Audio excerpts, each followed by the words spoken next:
de la guía. En este ejercicio de la guía, a la final estamos resumiendo todos los conocimientos que hemos utilizado durante esta unidad, desde la declaración de proposiciones simples, creación de proposiciones compuestas, la utilización de tablas de verdad, creación de tablas de verdad manual y simulador, y por supuesto la aplicación de leyes de inferencia.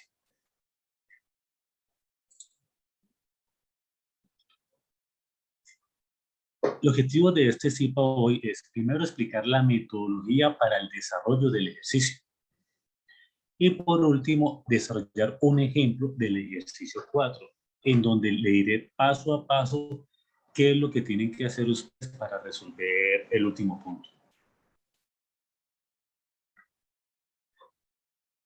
El cuarto ejercicio, problemas de aplicación, ustedes podrán encontrar el material de referencia en este libro, Cardona, Lógica Matemática para Ingenieros de Sistemas, de Cardona.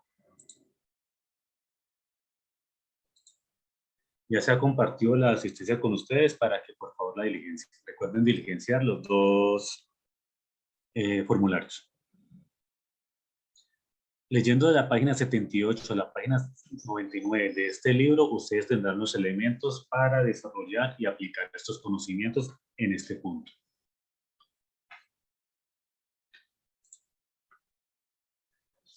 El ejercicio le está diciendo a ustedes que a partir de una expresión simbólica, tenemos 5 disponibles, se identifican cuáles son las premisas que intervienen y por último se identifica la conclusión. A partir de esa expresión simbólica, ustedes deberán realizar las siguientes actividades. Primero, definir las proposiciones simples. Ustedes podrán definirlas en el contexto que ustedes quieran. Recuerden que una proposición simple no debe tener conectores ni negaciones. Después van a reemplazar las variables expresadas simbólicamente y llevarlas al lenguaje natural. Con esas proposiciones simples que ustedes crearon, van a crear una expresión en lenguaje natural utilizando el lenguaje simbólico que se les compartió en el punto anterior. O sea, utilizando este lenguaje simbólico. De ahí van a generar la tabla de verdad manualmente. Ustedes la pueden hacer bajo cualquier esquema, Word, Excel, o hacer una foto del desarrollo manual. A esa misma tabla de verdad, a esa misma expresión, le van a generar la tabla simulada. Van a entregar un pantallazo o un green screen de esa tabla simulada y la apuntarán al documento. Y por último, a partir de la identificación de las premisas, van a validar que ese argumento sea válido mediante la aplicación de leyes de inferencia. Comencemos con nuestro ejemplo. Vamos a suponer la siguiente expresión simbólica. En esta expresión simbólica se están distinguiendo 3 premisas. P1, que es P implica Q. P2, que sería la negación de R e implica a la negación de S. Y la P3, la premisa 3, P y S. Esto a la final me está llevando a la conclusión de Q y S. ¿Cómo identifico prácticamente las premisas? Porque las premisas están separadas o agrupadas en paréntesis y separadas por un operador relacional de conjunción. Por eso yo he identificado que existen 3 premisas. Lo primero que tenemos que hacer es la definición de las proposiciones simples. Aquí tenemos que identificar cuántas proposiciones simples están participando y las vamos a definir. Recuerden las siguientes reglas para la definición de una proposición simple.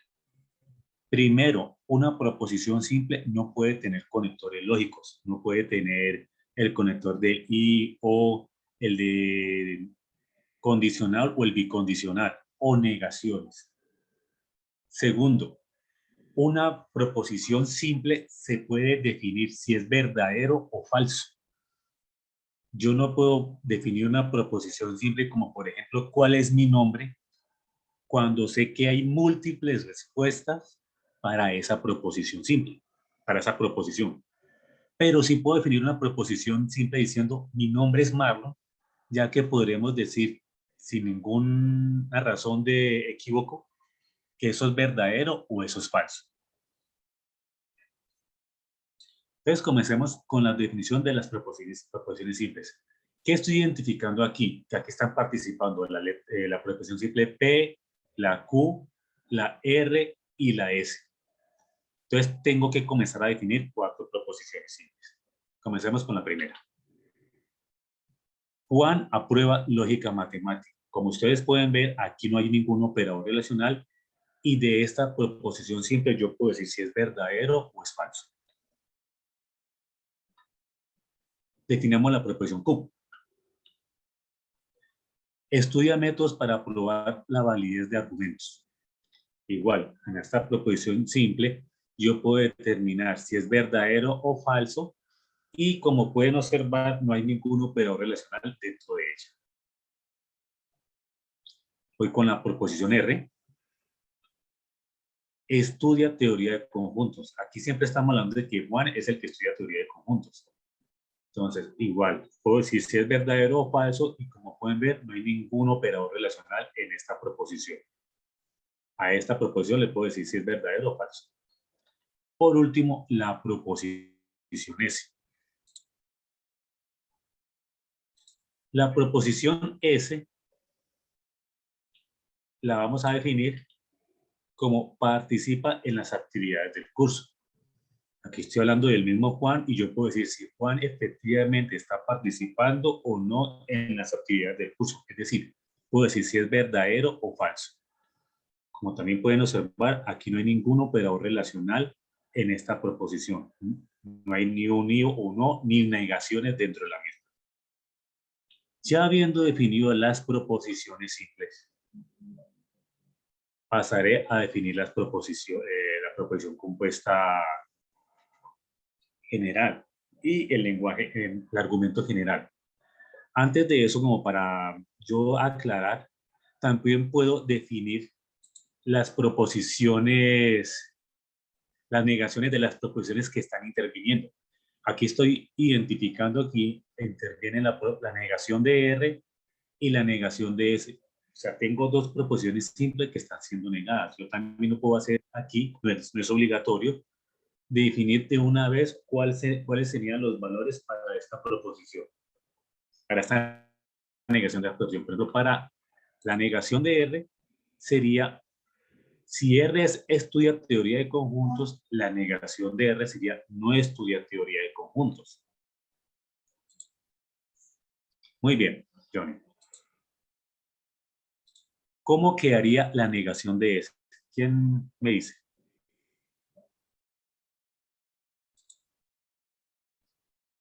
¿Cómo quedaría la negación de S?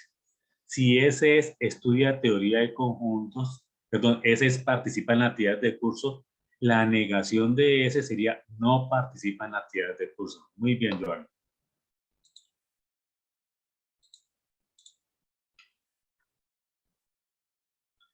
Teniendo ya las proposiciones simples definidas, también tenemos definidas las negaciones, pasemos a construir el lenguaje natural para este argumento. Aquí ustedes ya de cierta forma han completado la primera parte de este ejercicio. Vamos para la segunda parte. Entonces, teniendo estas proposiciones simples, comienzo a crear mi lenguaje natural para esta expresión simbólica. Recuerden que a la final es reemplazar este lenguaje natural donde aparezca la proposición asociada. Donde aparezca una P, voy a reemplazar por Juan aprueba lógica matemáticas. Donde aparezca Q, estudia métodos para probar validez de argumentos, igual para R y S, teniendo en cuenta si está negado o no. Por eso, en este ejemplo, por ejemplo, la negación de R sería no estudia teoría de conjuntos. Entonces comenzamos a reemplazar. La primera expresión es Juana prueba lógica matemática y la segunda proposición simple estudia métodos para probar la validez de argumentos. Vemos que existe un operador relacional entre ellos. Ese operador relacional corresponde a un condicional que generalmente estamos utilizando la expresión si, proposición simple, entonces, proposición simple. Sí, señor. Muy bien, Mariana. Entonces, ¿cómo iría quedando? Si Juana prueba lógica matemáticas, entonces estudia métodos para probar la validez de argumentos. ¿Cómo quedaría la siguiente expresión? Aquí tengo un operador relacional que me está indicando que es una conjunción y efectivamente así lo reemplazo. ¿Cómo quedaría esta expresión? ¿Quién me dice?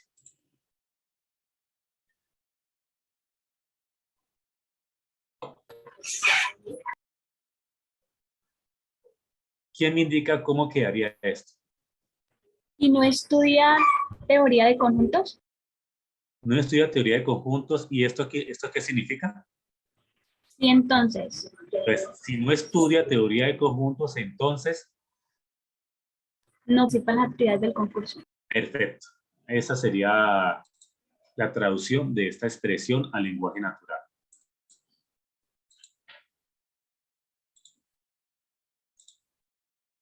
No estudia teoría en conjunto, ya lo hemos visto, no participa en actividades del curso y el operador relacional que lo está asociando, que es el condicional, sí, entonces, así quedaría. Seguimos evaluando, vemos que aparece otro condicional, con ese otro condicional que es una conjunción, sabemos que su traducción en lenguaje natural es y ya pasaríamos a la siguiente expresión. ¿Cómo queda esa última expresión? Juana prueba lógica matemática y participa en las actividades del curso. De esta forma ya hemos incluido las tres premisas adicionales. Lo que nos falta ahora es incluir la conclusión. ¿Cómo incluiríamos la conclusión? Como vemos un condicional aquí y sé que lo que sigue es la conclusión, yo puedo utilizar varias expresiones. Puedo poner, por ejemplo, punto seguido, por lo tanto, o puedo poner en conclusión, o también puedo decir por ende, cualquiera de las expresiones que se pueden utilizar con este operador relacional. Pues teniendo en claro eso, voy a colocar por lo tanto. Lo que sigue después de esto sería la conclusión. ¿Cómo quedaría la conclusión? Q y S, ¿cómo quedaría el lenguaje natural? Por lo tanto, estudia métodos para probar la validez de argumentos y participa en las actividades del curso. Y participa en la actividad del curso. Muy bien, creo que es Mariana la que participó, ¿cierto? Sí, señor. Bueno, muy bien, Mariana. Entonces, de esta forma estoy incluyendo la conclusión en esta expresión y he terminado de convertir esta expresión en lenguaje simbólico en lenguaje natural. He visto muchas veces, perdón,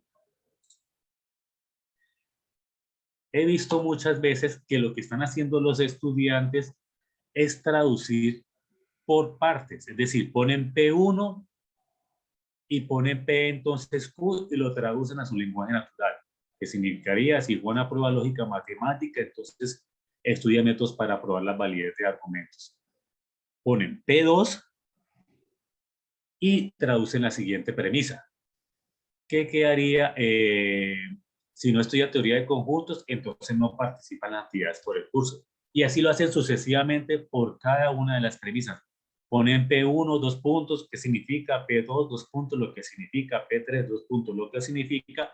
Ponen en conclusión y ponen esto, esta última expresión en lenguaje natural como parte de su desarrollo de llevar esta expresión en lenguaje simbólico al lenguaje natural. Primero que todo, nosotros no hablamos así. Recuerde que el lenguaje natural es como normalmente nosotros hablamos. Yo nunca estoy diciendo P1 si fue una prueba lógica matemáticas, entonces estudia métodos para probar validez de argumentos. P2 si no estudia teoría. Así no hablamos nosotros. Entonces, tenemos que dejar esas expresiones, no identificarlas y simplemente unirlas con el operador relacional adecuado, que en este caso sería el condicional, y para la conclusión, perdón, en este caso para las premisas, sería la conjunción y para la conclusión el condicional. Entonces, para que no lo vayan a entregar así. Ya habiendo hecho esto, ya he construido mi segunda parte, que es la expresión en lenguaje natural. Teniendo esto, procedo al siguiente paso, que es generar la tabla de verdad a través del simulador. Entonces, recuerden las reglas para generar la tabla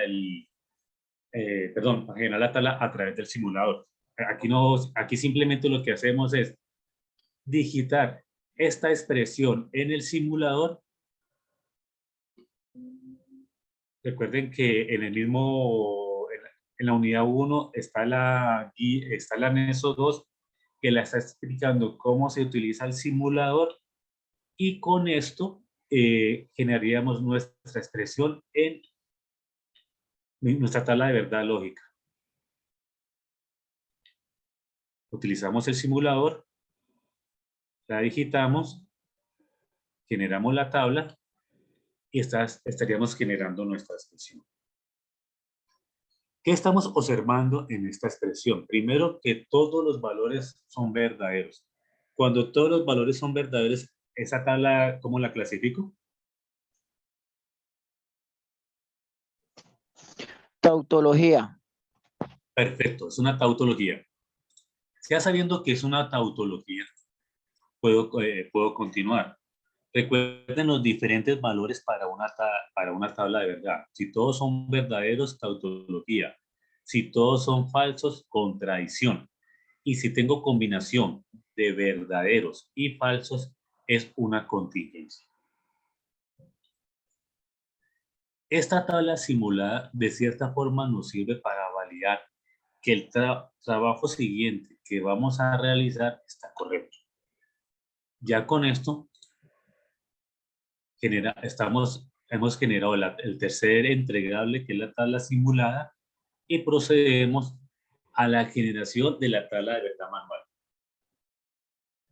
Para generación de la tabla de verdad manual, ¿qué debemos tener en cuenta? Primero que todo, ¿cuántas filas va a tener esta tabla de verdad manual? ¿Quién me dice cómo calculamos ese valor?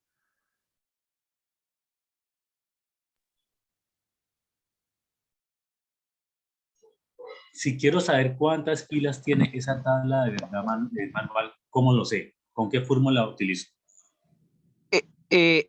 La elevo a la 2 por cada P, Q, R y S que viene siendo como cada premisa. Ya, lo elevo a las 2. Como tengo 4 proposiciones, ¿sí? Yo no lo elevo a las 2, más bien 2, que es la base, lo elevo al número de premisas, o sea, a la 4. 2 a la 4, ¿cuánto nos da? 2 por 2, 4, 4 por 2, 8 y 8 por 2, 16. Ya sé que mi tabla de verdad va a tener 16 filas por la fórmula que conocemos 2 a la n, donde n es el número de proposiciones simples. ¿Ya? Ya sabemos cuáles son nuestras proposiciones simples. Ahora tengo que comenzar a identificar el número de las columnas que voy a utilizar. Entonces recuerden las reglas para saber cuáles son las columnas que voy a utilizar. La primera regla es: voy a crear una columna por cada proposición simple que exista. Como tengo 4 proposiciones simples, voy a crear 4 columnas, una para cada letra. Entonces tengo la columna P, la columna Q, la columna R y la columna S. De ahí, ¿qué hacemos? Creamos 2 columnas por cada una de las proposiciones simples que aparezcan negadas. En este caso me aparecen la negación de R y la negación de S. Entonces voy a crear dos columnas adicionales, una para negación de R y una para negación de S. ¿Qué pasa si no tengo negaciones dentro de esta expresión? ¿Debería crear alguna columna? ¿Ustedes qué dicen?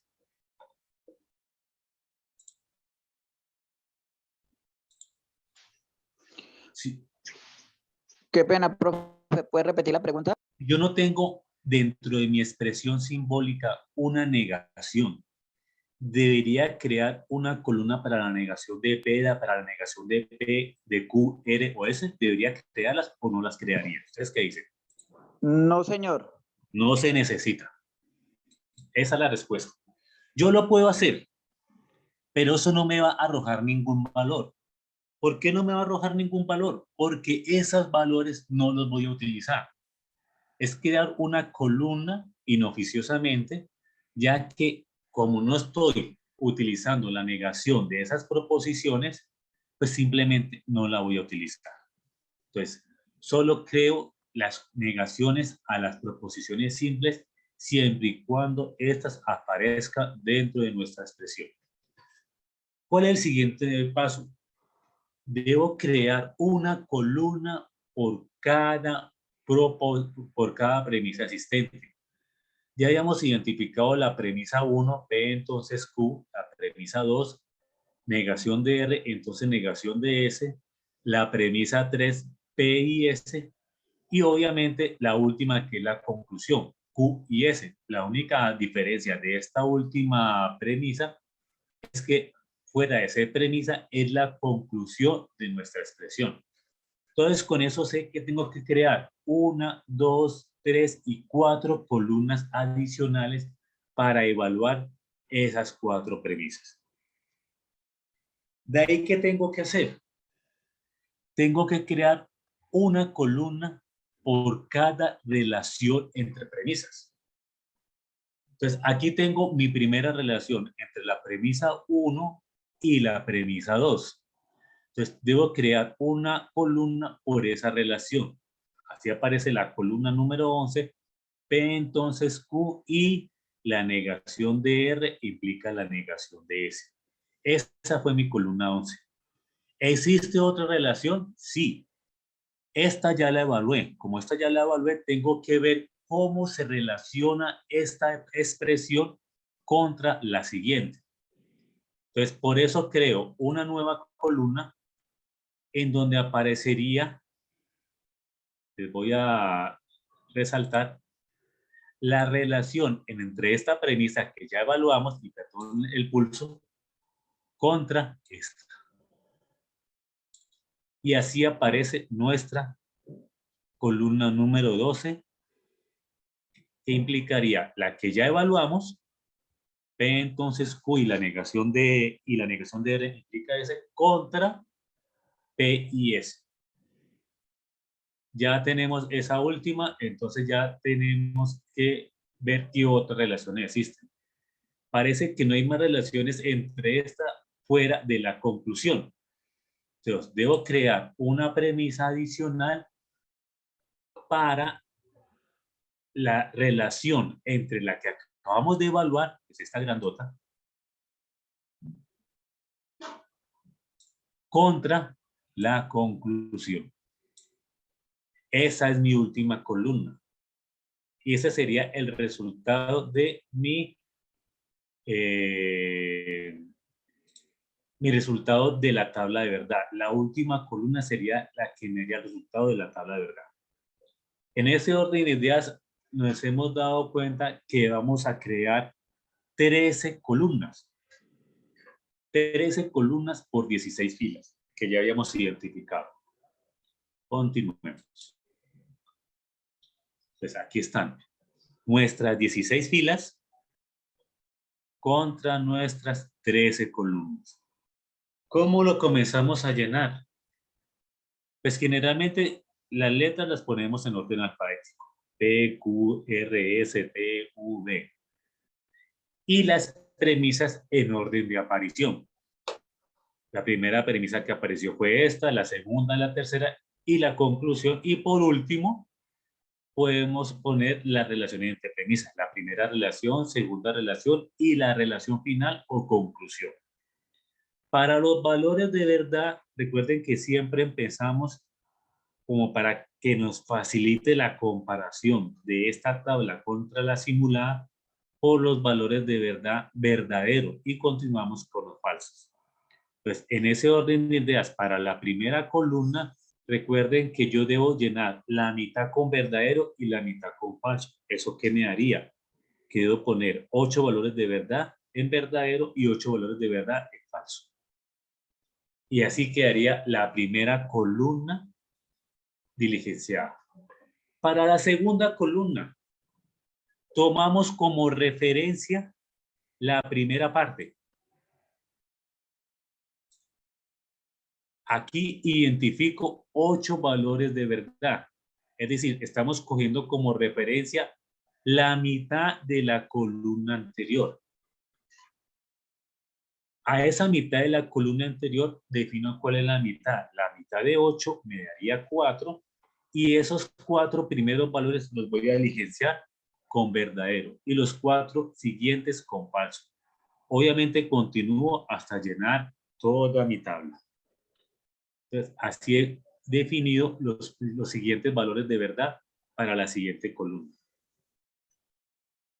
Para la tercera columna, cojo como referencia la mitad de la columna que acabo de definir. Si eran 8, la mitad serían 4 y sobre esos 4 comienzo a definir dos primeros, la mitad de esos dos primeros, la mitad de 4 son 2, a los dos primeros valores verdaderos, los siguientes falsos, así hasta terminar. Entonces comienzo a llenar verdadero, falso, verdadero, falso, verdadero, falso. Y para la última columna, tengo en cuenta, este sería mi valor total. Tengo dos registros. ¿Cuál es la mitad de 2? 1. Entonces, de comenzar a llenar verdadero, falso, hasta terminar.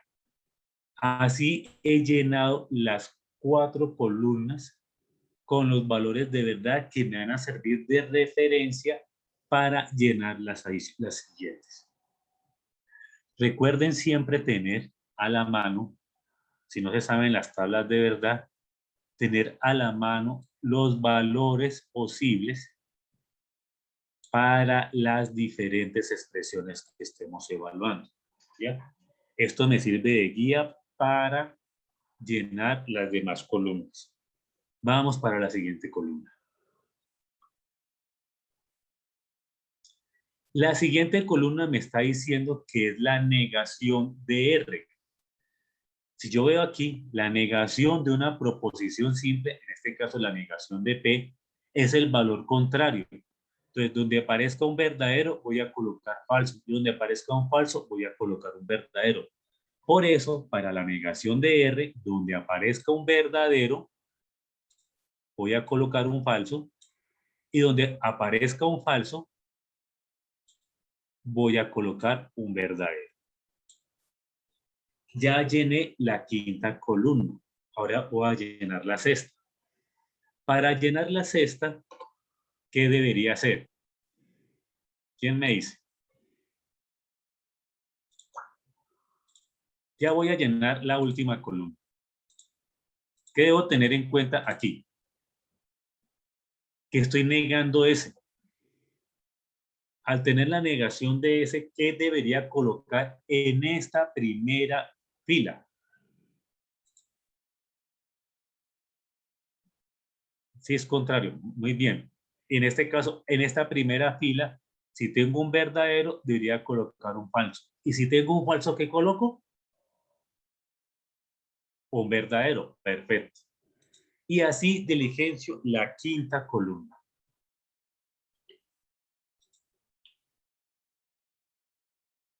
Ya tengo la quinta columna diligenciada, ya debo pasar a llenar la sexta columna. La sexta columna me está diciendo que es P implica a Q. Entonces, ¿qué debo tener en cuenta? la participación de esas dos columnas para el cálculo de esta, sería de esta séptima columna, perdón, de esta séptima columna. Estoy teniendo en cuenta que P implica Q.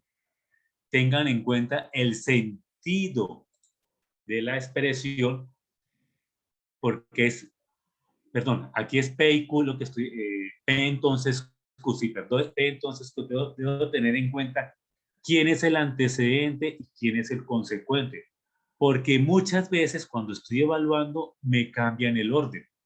Entonces deben tener en cuenta cuál es el orden de aparición de las proposiciones. En este caso, el antecedente es P y el consecuente sería Q. Entonces, evaluaría de P hacia Q. Si analizamos la implicación, miremosla aquí. Nos podemos dar cuenta que solo hay un valor de falso. Y ese valor de falso es cuando el consecuente es falso. Que solamente será falso cuando el consecuente es falso y el antecedente es verdadero. Como les había dicho en alguna ocasión anterior, cuando incumplo la promesa. Prometo algo y no cumplo. Entonces, será falso cuando ocurra que el antecedente o la promesa sea verdadero y el consecuente y el cumplimiento de la promesa sea falso.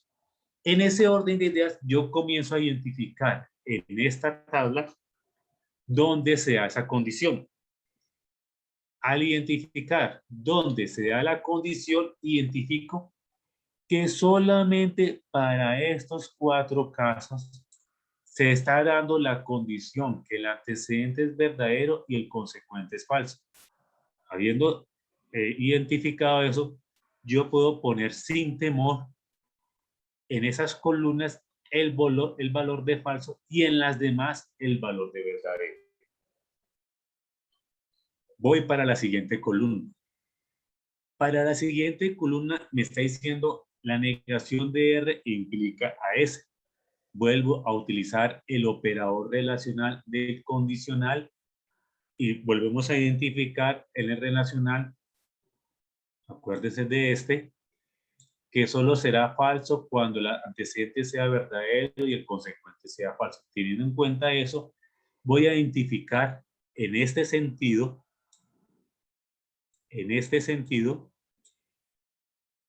dónde están los verdaderos y dónde están los falsos. Entonces miremos. Identifico que en estas 4 filas solo se está cumpliendo esa condición que el antecedente sea verdadero y el consecuente sea falso. Habiendo identificado eso, ya sé dónde colocar los falsos y también sabría dónde colocar los verdaderos. Vamos a hablar la siguiente columna, que es una conjunción. La conjunción, como ustedes pueden observar aquí, solo es verdadero cuando ambas sean verdaderos. Entonces voy a identificar dónde se cumple esa condición. Al identificar esa condición, me doy cuenta que solamente en estas 4 filas se está cumpliendo la condición que tanto P como en este caso S, que son los que participan, son verdaderos. Colocaré verdaderos para eso y para los demás colocaré falsos. Siempre es más fácil comenzar a identificar de acuerdo a la excepción. En este caso, que es la conjunción, yo sé que la excepción es cuando es verdadero. En el siguiente caso, que vuelve a ser la misma conjunción, sigo identificando que este es el valor verdadero, pero comienzo a identificar cuáles son mis columnas que están participando. En este caso participan Q y S. Y vuelvo a hacer lo mismo, teniendo en cuenta esta ley y esta tabla de verdad, voy a identificar aquellas columnas en donde ambos valores sean verdaderos. Donde ambos valores sean verdaderos, voy a colocar verdadero y en el resto voy a colocar falso. Aquí identifico que existen 4 columnas donde ambos valores son verdaderos y el resto no cumple con esa condición. Por ende, van a ser falsos. Hasta aquí no hay misterio. De esta forma, ya he evaluado todas las premisas. Ahora, ¿qué paso? ¿Cuál es el paso a seguir? Evaluar la relación entre las premisas. En este caso, la primera relación entre las premisas es la relación entre la premisa P, entonces Q, y la premisa, la negación de R, entonces S. Identifico en mi tabla de verdad dónde están esas columnas. Ya las identifiqué. ¿Qué operador relacional está funcionando entre estas dos? La conjunción. ¿Qué significa eso? Que voy a volver a utilizar esta columna en esta tabla de verdad para identificar cuándo se cumple y cuándo no. Como la conjunción la hemos utilizado bastantes veces, ya sabemos que es verdadero cuando ambas son verdaderas. Entonces, identifico dónde se está dando esa condición. Aquí, como pueden ver, tengo varios valores, en este caso 9 valores, en donde se está cumpliendo la condición que la primera parte y la segunda parte sean ambas verdaderas. Ya con eso, identifico cuáles son los verdaderos, identificaría cuáles son los falsos. Voy a la siguiente relación entre premisas. La siguiente relación entre premisas me dice que es la relación entre esta, que es la que tengo aquí, y la última, P y S. Tendría esas dos. Entonces, teniendo en cuenta eso, las selecciono, las marco para que de pronto no me vaya a confundir y coja la columna que no es y comienzo a evaluar nuevamente. ¿Qué operador está aplicando? Otra vez la conjunción o la I. Vuelvo a utilizar la columna anaranjada que hemos venido utilizando últimamente y identifico dónde son verdaderos, que es la única condición en la cual me dará verdadero. Identifico cuáles son los verdaderos, solo hay una fila. Si comienzan a observar, no hay ni una sola fila en donde se dé esta condición. Como solo en esta condición se da verdadero, esta será la única fila que tendrá verdadero y el resto tendrá falso. Ya nos falta la última relación de premisas y la que se convierte en la conclusión de nuestro ejercicio. Tengo que aquí identificar cuál es el operador que va a tener en cuenta. Entonces, estoy revisando esta expresión, que es la que tengo aquí, contra esta. Mire que el antecedente de la expresión larga y el consecuente es esta expresión pequeñita. Tenga en cuenta el sentido de la expresión. Es de esta columna hacia esta o de X hacia Y, por decirlo así. Teniendo en cuenta eso, identifiquemos cuáles son las columnas que intervienen. Recuerde que esto pasa a ser el antecedente y este el consecuente. En una implicación, aquí la estamos viendo, en una implicación es verdadera, la excepción es falsa, es cuando sea falso. Y solo va a ser falsa cuando el antecedente sea verdadero y el consecuente sea falso. Este es mi antecedente y este es mi consecuente. Teniendo en cuenta, iría en este sentido. Entonces, miremos, ¿en dónde se cumple que esto sea verdadero y el consecuente sea falso? Si observan,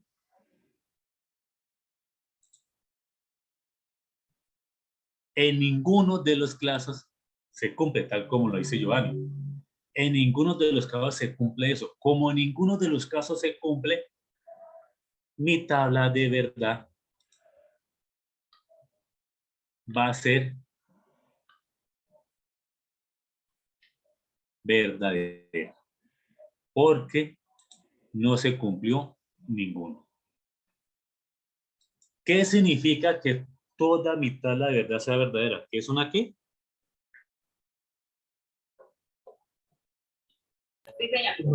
Tautología.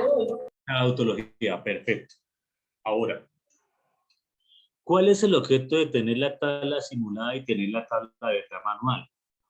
No se hacen simplemente por hacer. Ustedes deben garantizar que la tabla simulada y la tabla de verdad manual les dé igual. Si no les dio igual, se puede dar por los siguientes eventos. Primero, la expresión que usted digitó en la tabla simulada, en el simulador, es diferente a la expresión que le solicitaron. Es decir, en algún momento se le olvidó esta negación de S y puso solamente S. Al hacer eso, ya cambió el sentido de la tabla de verdad. Entonces, ya es muy probable que les dé diferente la tabla de verdad manual con la tabla de verdad simulada. Otra razón, ¿cuál puede ser? Que usted se equivocó en la evaluación de alguna de estas columnas. Al equivocarse en la evaluación de algunas de estas columnas, todas las columnas que van a depender de esa también van a quedar erradas. Por ende, le va a dar un valor diferente. Entonces, el objeto de tener la tabla de verdad simulada y manual es comprobar que efectivamente me deben dar igual. Como pueden ver, ambas tablas nos están dando exactamente igual. Teniendo en cuenta eso, que es una tautología, ya terminé mi cuarta parte del ejercicio. Ya hice las proposiciones simples, el argumento en lenguaje natural, ya hice la tabla simulada y ya construí la tabla de verdad manual. Ya puedo pasar a la validez de argumento mediante leyes de inferencia. Pero aquí hay algo que debemos tener en cuenta. Primero, ¿qué pasa si esa tabla de verdad me da diferente tautología? ¿Podría aplicar leyes de inferencia? ¿Qué dicen ustedes?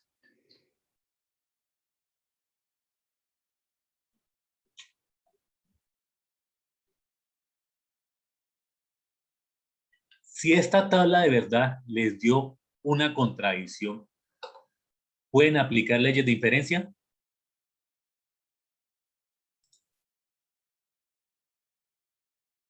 ¿Qué dicen?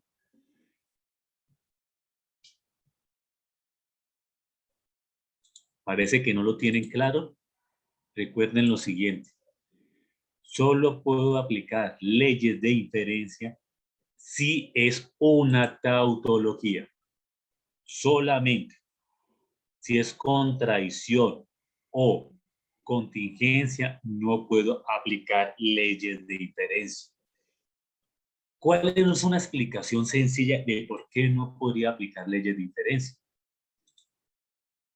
Si me llegara a dar ese caso, como el objeto de aplicar leyes de inferencia es ratificar que se cumple esa condición, que esa expresión es verdadera, usted por más leyes de aplicación, leyes de inferencia, perdón, que aplique, nunca le va a dar verdadero. Puede llenar un cuaderno aplicando leyes de inferencia, pero nunca le va a dar verdadero. Entonces, recuerden que el objeto de aplicar leyes de inferencia es demostrar la validez de un argumento. Listo. ¿Qué leyes de inferencia vamos a utilizar? Esta que tenemos aquí. La otra vez había compartido este archivo, al final lo voy a compartir con los participantes para que la tengan como referencia. Acá hay un resumen de las diferentes leyes de inferencia que yo puedo aplicar. ¿Qué debo hacer yo? El objeto es aplicar esas leyes de inferencia a las premisas iniciales, a P1, P2 y P3. ¿Con qué objeto? Con el objeto de llegar a la misma conclusión. Si usted no logra llegar a la conclusión, es porque no está aplicando mal las leyes de inferencia o esa expresión no corresponde a una tautología. ¿Cómo aplico las leyes de inferencia? No hay una regla que me diga combine P1 contra P2 ni P1 contra P3. No hay una regla.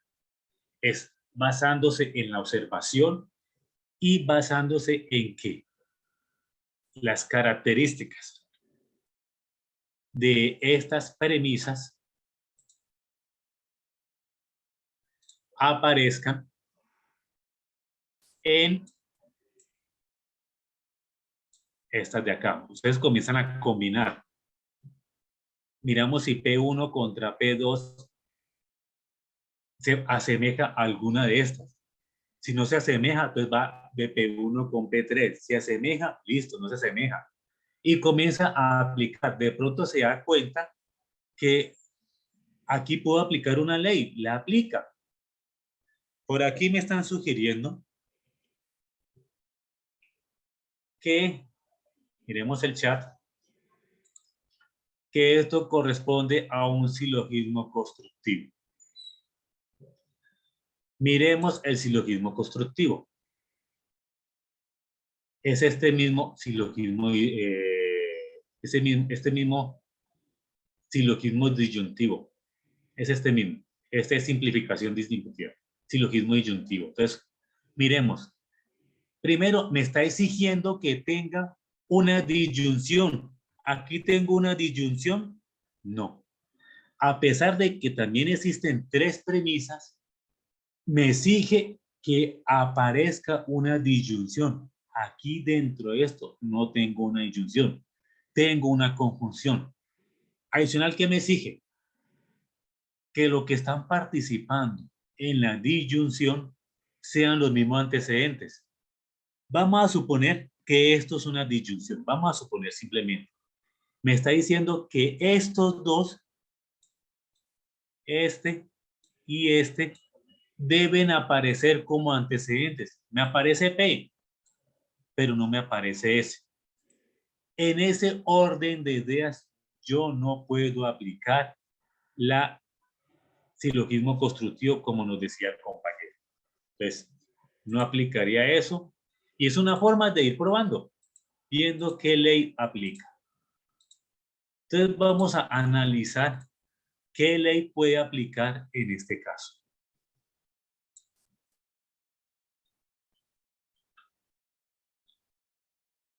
Comenzamos a ver combinaciones. No veo como que una combinación posible, porque no hay ninguna que me diga, por ejemplo, que exista una implicación y una conjunción. Mire que siempre o tengo una implicación contra una proposición simple, una implicación contra una negación de una proposición. Aquí tengo dos implicaciones, pero estas dos implicaciones me están exigiendo que en este caso el consecuente sea igual al antecedente de acá. Aquí no se cumple y comienzo a buscar y a buscar y me doy cuenta que entre estas dos no puedo hacer nada. Sigo buscando y me doy cuenta que era para la premisa 3 puedo aplicar una ley. ¿Qué ley puedo aplicar para la premisa 3? ¿Quién me dice?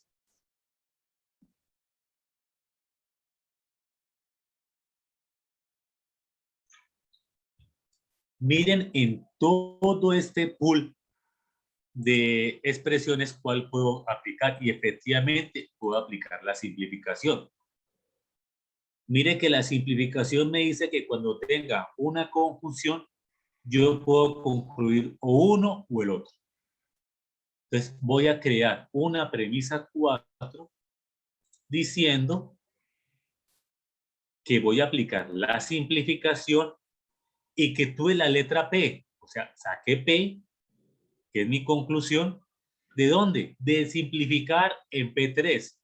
Siempre tengo que indicar cuáles son las premisas que están participando en la ley que estoy aplicando. Aquí estoy diciendo, apliqué simplificación o S en P3 para obtener P. Perfecto. Ahí pude obtener mi primera ley de inferencia.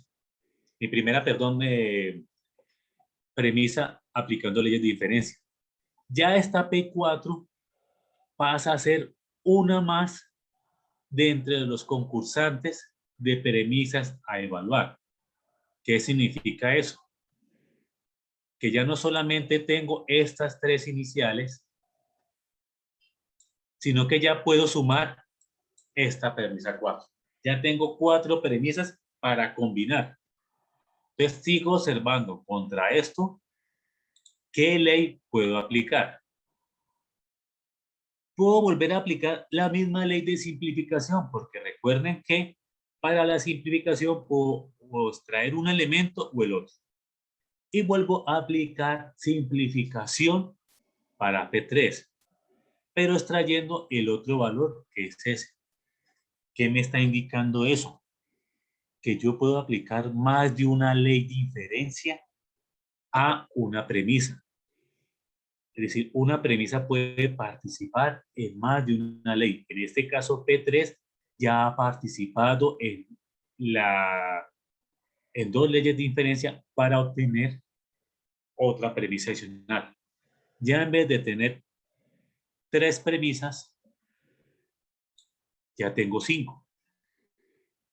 Con esas 5 yo puedo comenzar a operar y sigo buscando cuáles son las leyes a aplicar. Les recuerdo nuevamente llenar los formularios con la asistencia. Recuerde que estamos en el jueves lógico. Este es ejercicio número 3 y mi nombre es Marlon Osorio. Miremos qué otra ley puedo aplicar.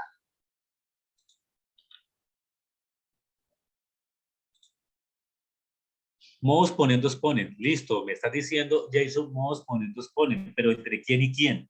Siempre tienes que identificar entre quién y quién. Entonces, por favor, dime, modos ponendos ponen entre quién y quién.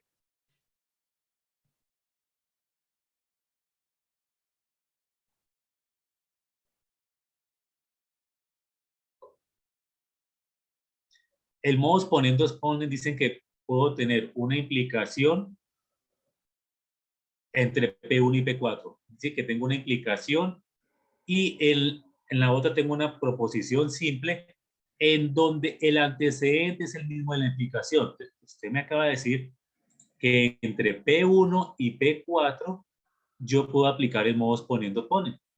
Sí, señor, lo puedo hacer. Porque esta P1 cumple con la condición de ser un condicional y P4 cumple con la condición de que este sea el mismo antecedente. Efectivamente, el modos poniendo ponen lo tengo identificado ahí. Lo puedo aplicar. ¿Y qué concluiría en este caso? ¿Cuál sería mi conclusión? El mismo Jason que fue el que me identificó. ¿Cuál sería mi conclusión o mi premisa 6?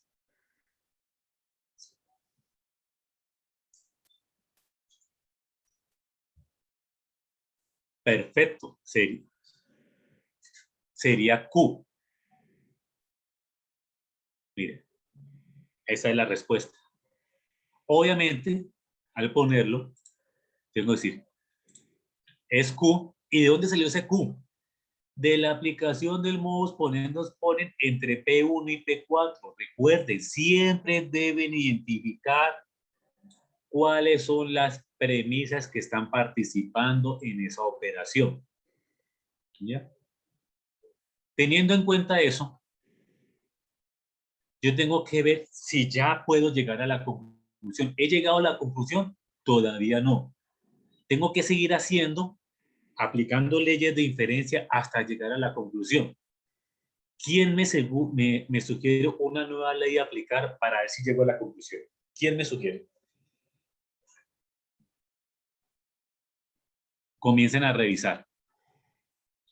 Recuerden, miren todas estas para ver cuál ley puedo aplicar para llegar a la conclusión. ¿Mi conclusión qué es? Q y S. ¿Qué significa eso? Que debo aplicar una ley de inferencia que como resultado me dé Q y S.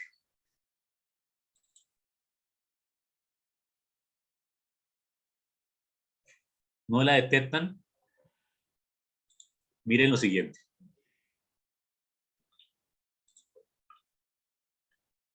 P7. Debo llegar a Q y S, ¿no?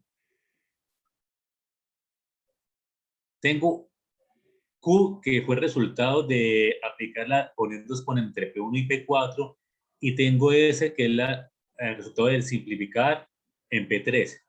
Y por acá tengo una ley de adjunción que me dice que yo puedo coger dos proposiciones simples y sumarlas con el operador de la adjunción o conjunción. Entonces, en este orden de idea, yo llego a Q y S aplicando ¿qué? Adjunción entre P5 y 6. ¿Debo continuar? No. ¿Por qué no debo continuar? Porque ya llegué a la conclusión, ya no tengo que seguir haciendo. Entonces, ya como llegué a la conclusión, he logrado demostrar que efectivamente estas leyes de inferencia corresponden a un argumento válido.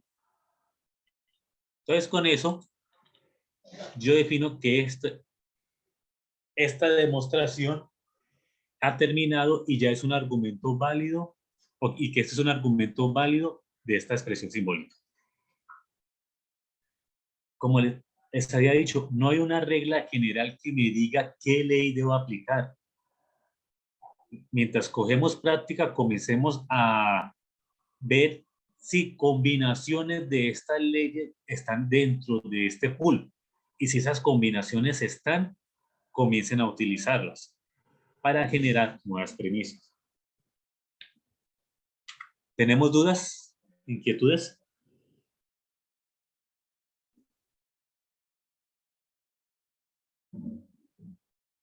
Esta es la última parte de la actividad. En esta actividad a esto debemos llegar, a esta demostración. Si tienen dudas, inquietudes, por favor, díganmelo.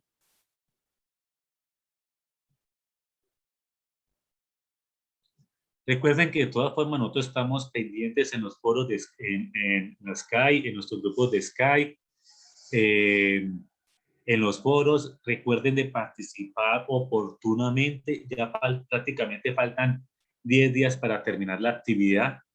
Y por experiencia les digo, los últimos 3 días, que son generalmente viernes, sábado y domingo, son cuando generalmente comienzan a participar ustedes, y generalmente esos días nosotros no alcanzamos a asesorarlos, no alcanzamos a retroalimentarlos. Entonces, si usted deja su participación para última hora, no va a tener la oportunidad de que nosotros como tutores lo estemos retroalimentando. Traten de hacer su aporte oportunamente. Entonces, ¿no tenemos inquietudes? Como no tenemos inquietudes, pues ya este es lo que teníamos que haber realizado, nuestro ejercicio final, y esto es lo que teníamos que generar ya como trabajo final. Ese sería nuestro cuarto punto.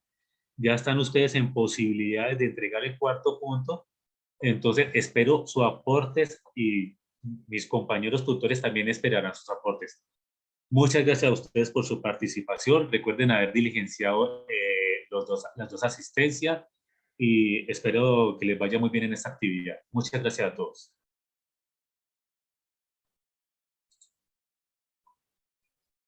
Muchas gracias, Eso les señor comparto. Mario. Aún faltan estudiantes por registrar asistencia. Nuevamente la publiqué.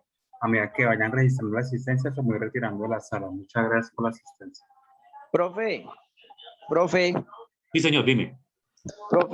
disculpe una pregunta. Lo que pasa es que, pues mi equipo, mi celular, a ver, solamente he podido llenar, yo he asistido a todas a todos los IPAs, pero solamente puedo llenar una sola asistencia, de las dos que envían. Entonces, no sé si, pues, si habrá inconvenientes en el momento cuando ustedes hagan el listado de todas las personas que han participado. Pues yo no entendería por qué no pueden, porque son diferentes direcciones, ¿ya?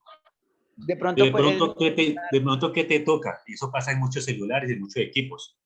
Borrar el caché o borrar los archivos temporales, ¿ya? Como cuando usted borra la basura de su celular para que sí, señor. reconozca la nueva dirección, ¿ya? Ah, ok, listo, profe.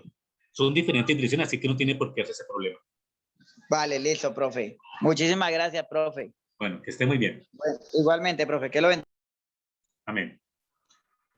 Profe, ¿cuál es el nombre del CIPAS? Fue lógico, tarea 4.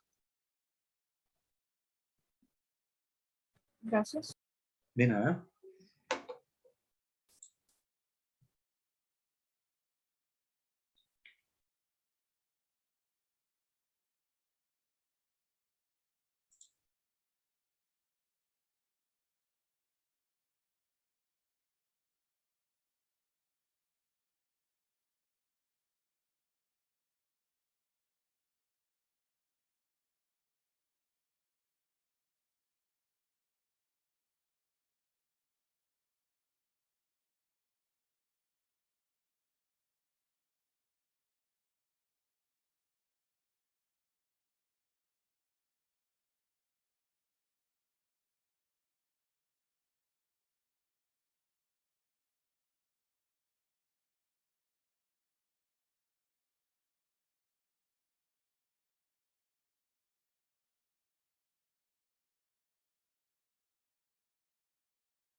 El nombre del tutor es Mario Osorio y el nombre de las CIPAS fue del lógico.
Profe, lo que pasa es que yo me alcancé a conectar como a las 10:30. ¿Será que me puedo conectar en el próximo CIPAD? Sí, claro, te puedes conectar a cualquiera de los tres que quedan, el de la 1, el de las 4 o el de las 7, no hay problema.